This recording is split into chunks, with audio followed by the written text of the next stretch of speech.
Okay. Yeah. Okay. Hi, everyone. I'm so glad to be here. My name is Beyrich, and yeah, I'm happy to be part of this research group. It's my first time in this research group, so I'm more than glad to be here and to be able to talk about these important topics we have. And well, the request from Michael was talking about specific of the accession process of your country, and as I'm from Germany, we don't have these specifics, naturally. So I chose something else. I will talk about rule of law standards today, and I want to compare pre- and post-accession mechanisms to ensure these rule of law standards. First, we need to talk about what can we understand when we talk about rule of law in a European law sense, which is also highly discussed among legal scholars throughout Europe, I know. I just want to touch the topic a bit so we all know what we're talking about. Rule of law, it is enshrined in Article 2 TEU, and there just the term rule of law is used, as well as in the Copenhagen criteria. These are the criteria candidate countries must meet in order to become a member of the European Union. But these terms are not defined in the treaties, which is why they are open for interpretation.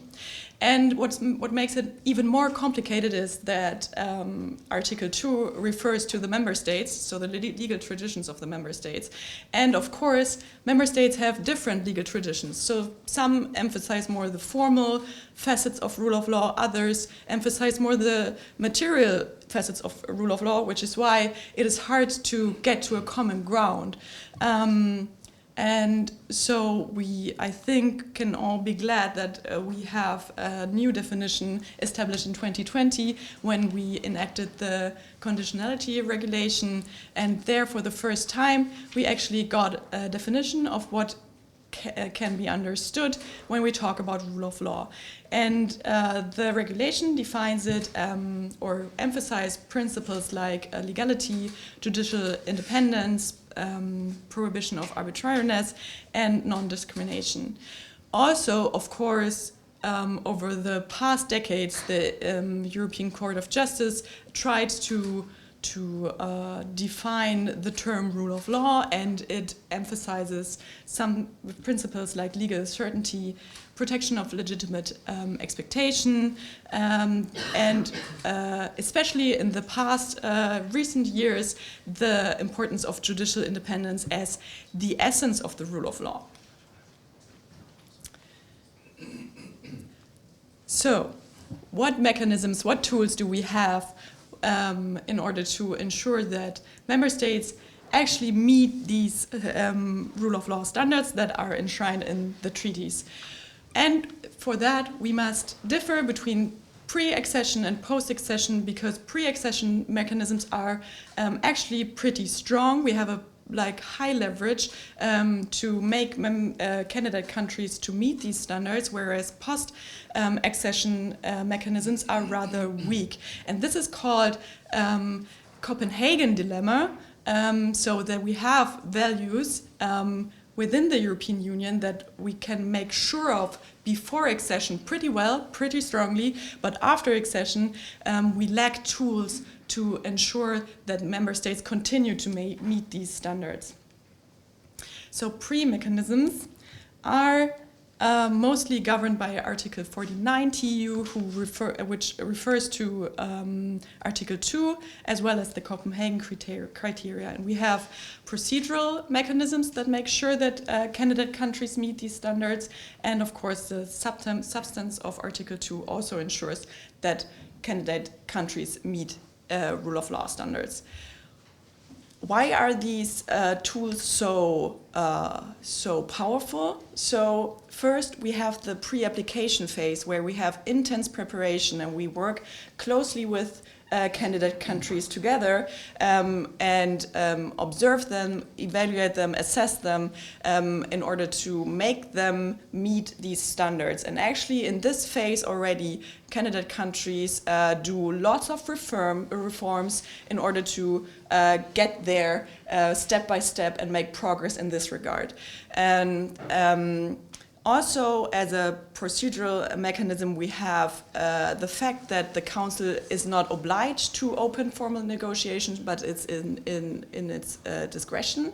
And once it started negotiations, it can always suspend and terminate these negotiations again if it sees that these countries like make a step backwards.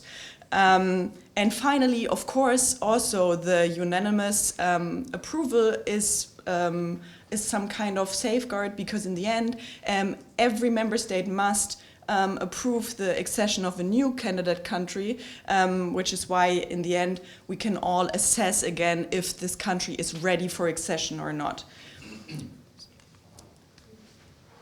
Also, of course, in a substantive regard, we have a strong legal tool. We have Article 2 with our rule of law regulation, and the European Union not only examines whether it is in the law, in the books of the candidate country, but the country must actually meet this standard in practice, and this is also examined. So to sum it up, before accession, we have high leverage as European Union, because we can always decide whether there is going to be an accession or not. So the countries really must do their work in order to become ready to become a member of the European Union. The picture looks a bit different when we talk about post-accession rule of law standards. So we also have tools here to make member states align with the rule of law standards or continue to be aligned with these standards. But these mechanisms are rather weak, or have proven to be rather weak in the recent years. Why is that the case? So we have limited enforceability, we have political reluctance, and we have also limited scope of these mechanisms, which is why they are rather weak.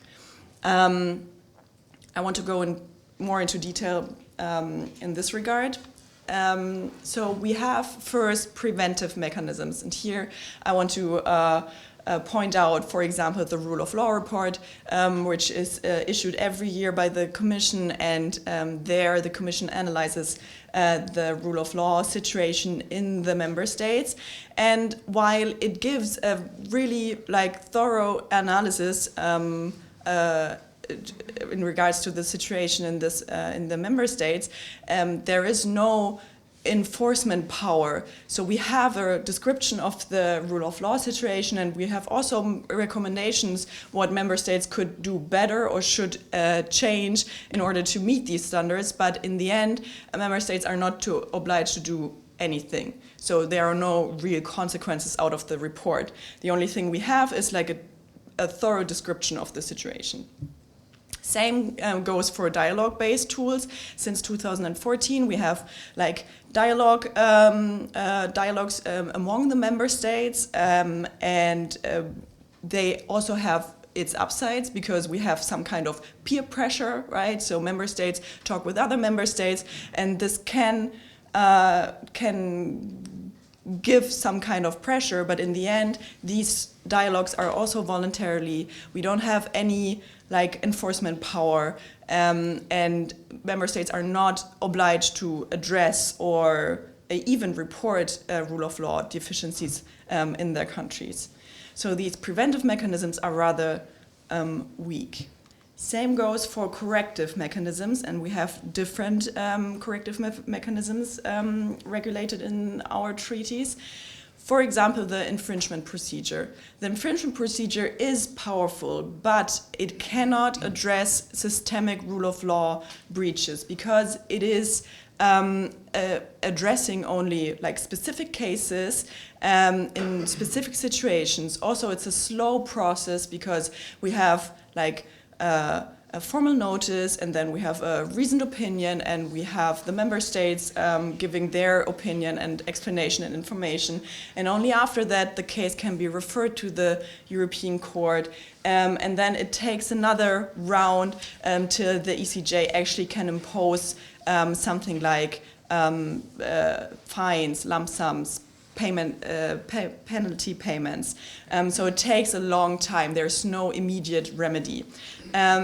Also, the consequence is like a financial fine. So the consequence is not strengthening weak institutions in the member states. So the only thing that happens in the end is hurt member states financially, not make them meet actually the rule of law standards.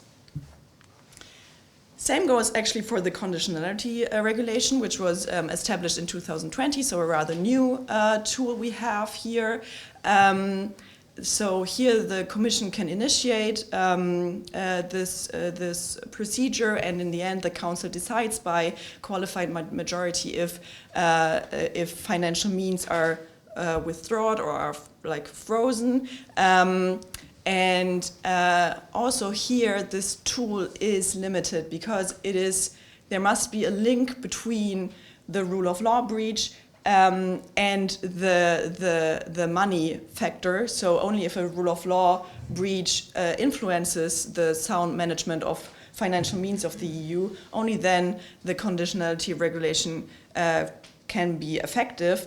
So in the end, all the other rule of law breaches cannot be addressed with this tool.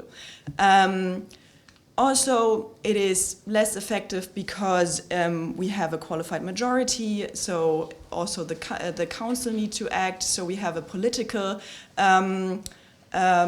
facet here.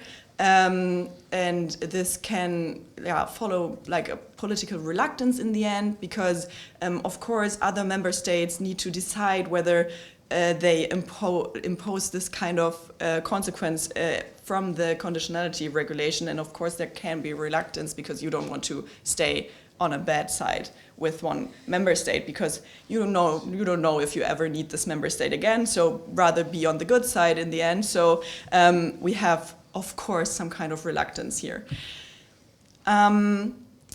And again, it's just financially, it's a financial fine in the end or penalty. So it doesn't strengthen weak institutions. So we don't have this direct consequence that would actually make member states meet the rule of law standards. Lastly, we have Article 70 EU. This is our most severe tool when it comes to rule of law standards. It is called the nuclear option to address serious and persistent breaches of EU values. And it wasn't used very often till now.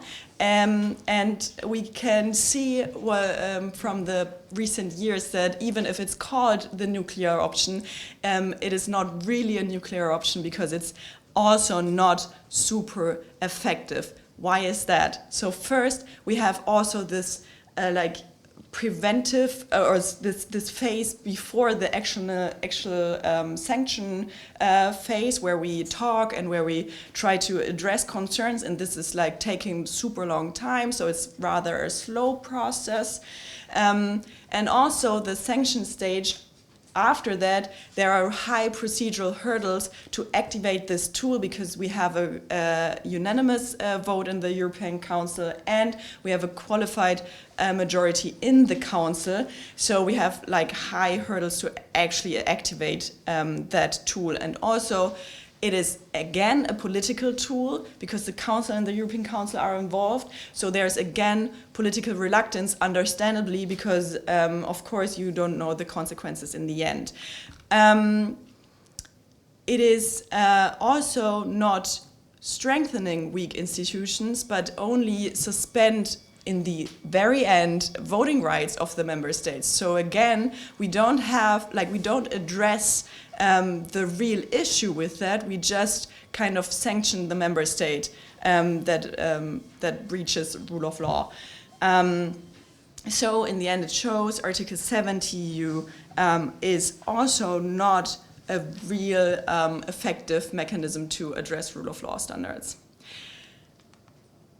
To conclude, we have strong pre-accession tools because we have another position in this phase. Okay, we have high leverage. The European Union decides whether a country becomes a member state or not. So we have high leverage here. Post-accession, the situation is different. We don't have high leverage here anymore because the member state is already member of the European Union.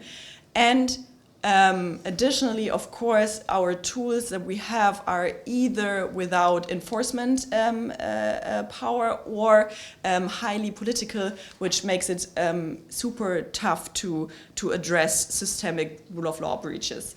And now with the ongoing reform debate, of course, there are also debates circling around this topic. How can we strengthen our tools in the European Union to make member states continue aligning with our founding values? And there is, for example, the reform suggestion around Article 7 or expanding the conditionality regulation, the scope of the regulation. But I think it doesn't change the fact that these tools would stay political ones, and this just makes it super tough to apply them effectively. And what I want to emphasize in the end, it is all voluntarily. The European Union is voluntarily, and it is based on like a voluntarily alignment with the values of the European Union. So if a member state doesn't want to align with these rule of law standards, in the end, we don't have the tools to make the member states align with this, with these standards. So we cannot really do anything about it once they become member states. Yeah, this would be my take on this topic. Thank you very much.